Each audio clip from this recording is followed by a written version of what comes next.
नमस्कार विद्यार्थी मित्रांनो, एमएच एक्झाम या यूट्यूब चॅनलवर आपल्या सर्वांचं स्वागत आहे। आज आपण या व्हिडिओमध्ये पहा पोलीस भरती, तलाठी भरती, जिल्हा परिषद भरती आणि जेवढ्या काही आपल्या सर्व सरळ सेवा होणार आहेत त्यासाठी महत्त्वाचे असणारे 26 प्रश्नांचं रिव्हिजन आपण या व्हिडिओमध्ये घेत आहोत। मित्रांनो, हे टोटल जे प्रश्न आहेत ते 26 हे प्रॉपर फक्त आपण रिव्हिजन म्हणून घेण्याचा प्रयत्न करत आहोत। आपल्याला या व्हिडिओची जर पीडीएफ डाउनलोड करायची असेल तर पहा डिस्क्रिप्शनमध्ये तुम्हाला एक लिंक दिलेली आहे। त्या लिंकवरती जाऊन आपण आपलं टेलिग्राम चॅनल आहे पहा एमएच एक्झाम या नावानं, तर त्याला जॉईन करायचं आहे। म्हणजे त्या ठिकाणी तुम्हाला प्रत्येक व्हिडिओची पीडीएफ फ्रीमध्ये दिलेली आहे। तसेच मित्रांनो, चॅनलवरती जर नवीन असाल तर लगेच आपल्या एमएच एक्झाम या यूट्यूब चॅनलला देखील सबस्क्राईब करून ठेवा, म्हणजे तुम्हाला डेली याच पद्धतीचे व्हिडिओ पाहायला मिळतील। चला तर व्हिडिओला सुरुवात करूया। तर पहा, आपला प्रश्न पहिला आहे, भंडारा जिल्ह्यातील अंबागड किल्ला खालीलपैकी कोणत्या तालुक्यात आहे? मित्रांनो, हा जो प्रश्न आहे आपल्याला 2019 ला जी भंडारा पोलीस भरती झाली त्यामध्ये हा प्रश्न विचारण्यात आलेला होता। तर भंडारा जिल्ह्यातील अंबागड किल्ला कोणत्या तालुक्यामध्ये आहे? प्रश्नाचं जर उत्तर येत असेल तर 3 ते 5 सेकंदामध्ये आपण कमेंट करून उत्तर द्या, म्हणजे एक प्रकारे रिव्हिजन आपलं याच व्हिडिओमध्ये होऊन जाईल। तर पहा, या प्रश्नाचं उत्तर होईल पर्याय क्रमांक 2, जे तुमसर तालुका आहे। पहा, तुमसर तालुक्यामध्ये आहे अंबागड किल्ला। अंबागड किल्ला मित्रांनो, यापूर्वी आपण जेवढे काही महत्त्वाचे किल्ले आहेत आपल्या राज्यामधील त्याची एक लिस्ट आपण बनवलेली आहे, तीही तुम्हाला टेलिग्रामवरती आपण पोस्ट केलेली आहे। पर्याय 2 या प्रश्नाचं उत्तर होईल। प्रश्न क्रमांक दुसरा आहे, भंडारा जिल्ह्यातील प्रसिद्ध गोसेखुर्द प्रकल्पाची पायाभरणी कोणत्या वर्षी करण्यात आली होती? पहा, हा देखील प्रश्न 2019 ला भंडारा या जिल्ह्यावरती विचारण्यात आला होता, त्यामुळे हा प्रश्न देखील इम्पॉर्टंट आहे। गोसेखुर्द हा जो प्रकल्प आहे हा भंडारा या जिल्ह्यामध्ये आहे, तर याची पायाभरणी म्हणजे याची सुरुवात कधी झाली होती? आणि या प्रश्नाचं उत्तर होईल पर्याय क्रमांक 1, ऑक्टोबर 1984 या वर्षी गोसेखुर्द हे जे प्रकल्प आहे पहा, गोसेखुर्द, तर याची पायाभरणी करण्यात आलेली होती। पर्याय 1 आपलं उत्तर होईल। प्रश्न क्रमांक 3 आहे, कोणत्या घटना दुरुस्तीला मिनी कॉन्स्टिट्यूशन म्हणून ओळखले जाते? पहा, मिनी संविधान, लक्षात ठेवा, मिनी संविधान किंवा मिनी कॉन्स्टिट्यूशन कोणत्या घटना दुरुस्तीला म्हटलं जातं? आणि या प्रश्नाचं उत्तर होईल पर्याय क्रमांक 2, जी 42वी घटना दुरुस्ती झाली। पहा, 42वी घटना दुरुस्ती, तर याच घटना दुरुस्तीला मिनी कॉन्स्टिट्यूशन असं देखील ओळखलं जातं। पर्याय 2 आपलं उत्तर होईल। प्रश्न क्रमांक 4 आहे, PTZ कॅमेरे आजकाल मोठ्या प्रमाणामध्ये वापरण्यात येतात। तर PTZ याचा फुल फॉर्म काय असणार आहे? मित्रांनो, हा जो प्रश्न आहे हा टेक्नॉलॉजीवरचा आधारित महत्त्वाचा प्रश्न आहे, जे की सध्या PTZ या पद्धतीचे कॅमेरे वापरले जातात। तर या PTZचा फुल फॉर्म आपल्याला विचारला आहे। आणि या प्रश्नाचं उत्तर होईल पर्याय क्रमांक 1, पॅन टिल्ट झूम। पहा, पॅन टिल्ट झूम म्हणजेच PTZ। ऑप्शन क्रमांक 1 आपलं उत्तर होईल। प्रश्न क्रमांक 5 आहे, सर्वोत्तम भूमिपुत्र गौतम या पुस्तकाचे लेखक खालीलपैकी कोण आहेत? मित्रांनो, प्रत्येक परीक्षेला आपल्याला पहा पुस्तक आणि त्याचे जे लेखक आहेत यावर आपल्याला फिक्स एक प्रश्न हा नेहमी विचारला जातो। त्याच्याच अनुषंगाने आपण 100 पुस्तकं घेतलेले आहेत पहा, आणि 100 पुस्तकाचे लेखक देखील घेतलेले आहेत। तर त्याची लिंक त्या व्हिडिओची तुम्हाला डिस्क्रिप्शनमध्ये दिलेली आहे, त्या ठिकाणी जाऊन आपण हा व्हिडिओ पाहून घ्यायचा आहे, म्हणजे 100 पुस्तकांचं कन्फ्युजन आपलं दूर होऊन जाईल। तर पहा, सर्वोत्तम भूमिपुत्र गौतम या पुस्तकाचे लेखक।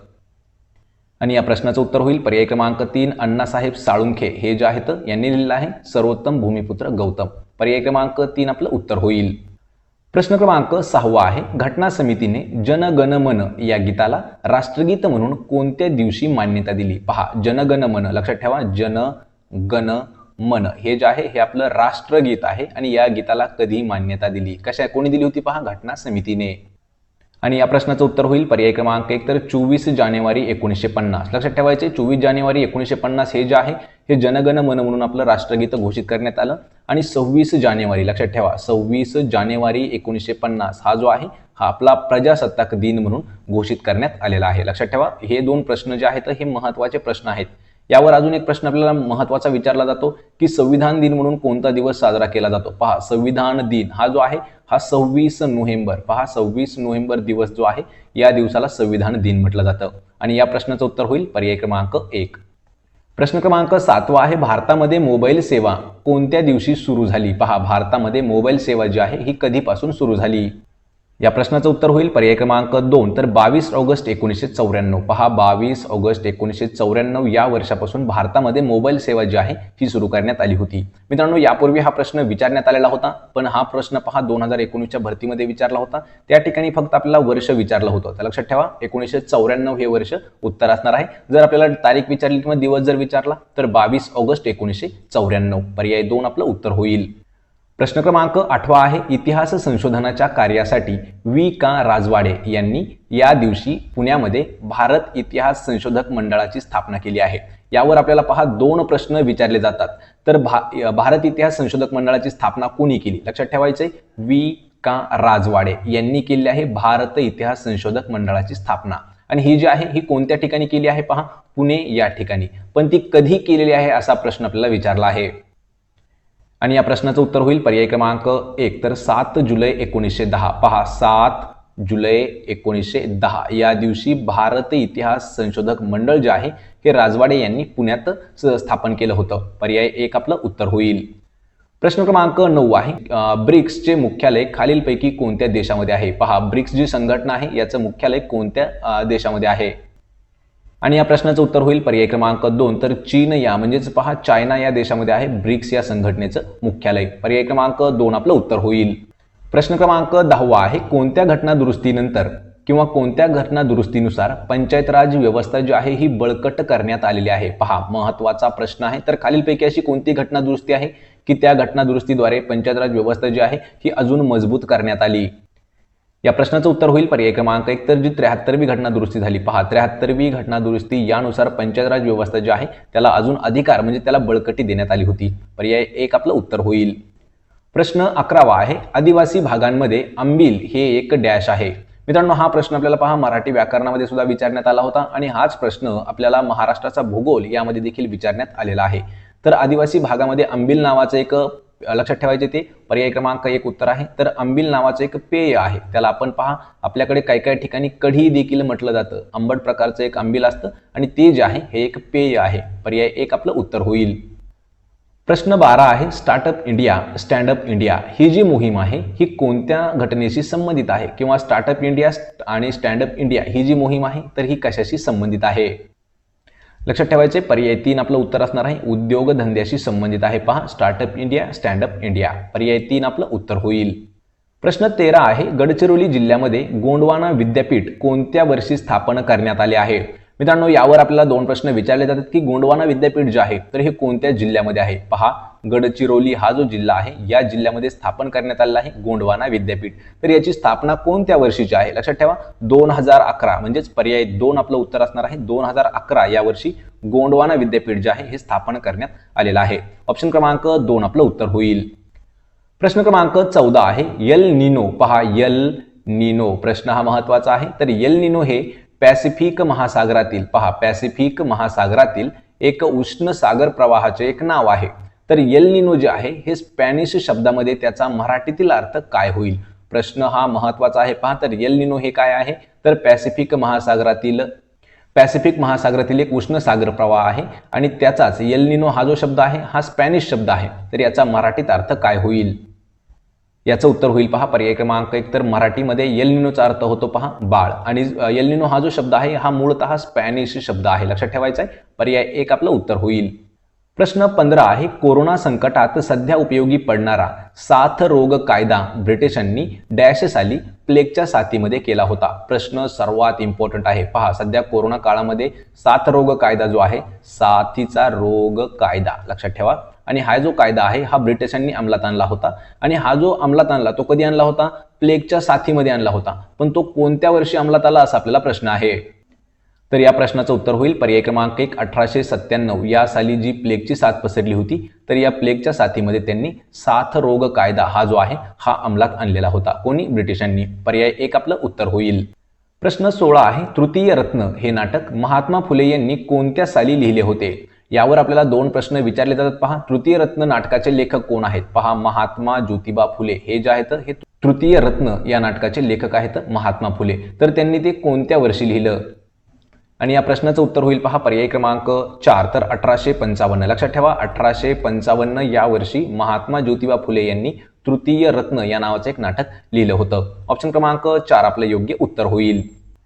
प्रश्न क्रमांक 17 आहे, नियमित मद्यपानामुळे म्हणजेच दारू प्यायल्यामुळे डॅश या जीवनसत्वाचा शरीरामध्ये अभाव निर्माण होतो. म्हणजेच प्रश्न असा आहे की ज्यावेळी आपण दारू पितो, नियमित दारू म्हणजे नियमित मद्यपान केल्यामुळे शरीरातील कोणतं जीवनसत्व जे आहे हे कमी होत राहतं. तर या प्रश्नाचं उत्तर होईल पर्याय क्रमांक 1 व्हिटॅमिन बी म्हणजे जीवनसत्व ब हे जे आहे हे नियमित मद्यपान केल्यामुळे शरीरातून कमी होत राहतं. पर्याय 1 आपलं उत्तर होईल. प्रश्न 18 आहे सांगितलेले काम सोडून नुसत्या चौकशा करणे हा खालीलपैकी कोणत्या म्हणीचा अर्थ आहे? पहा या ठिकाणी आपल्याला अर्थ दिलेला आहे.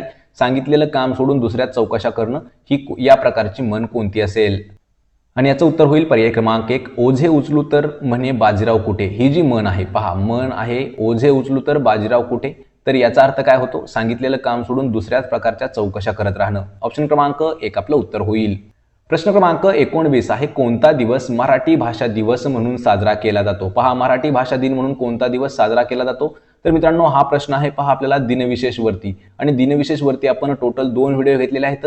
एक जागतिक दिनविशेष आणि दुसरा आपला राष्ट्रीय दिनविशेष. तर या दोघांचेही व्हिडिओ मी तुम्हाला डिस्क्रिप्शनमध्ये त्याच्या लिंक देत आहे, ते देखील पाहून घ्यायचे आहेत. म्हणजे 2 ते 3 मार्क हे आपले फिक्स असणार आहेत. तर पहा मराठी भाषा दिवस कधी साजरा केला जातो?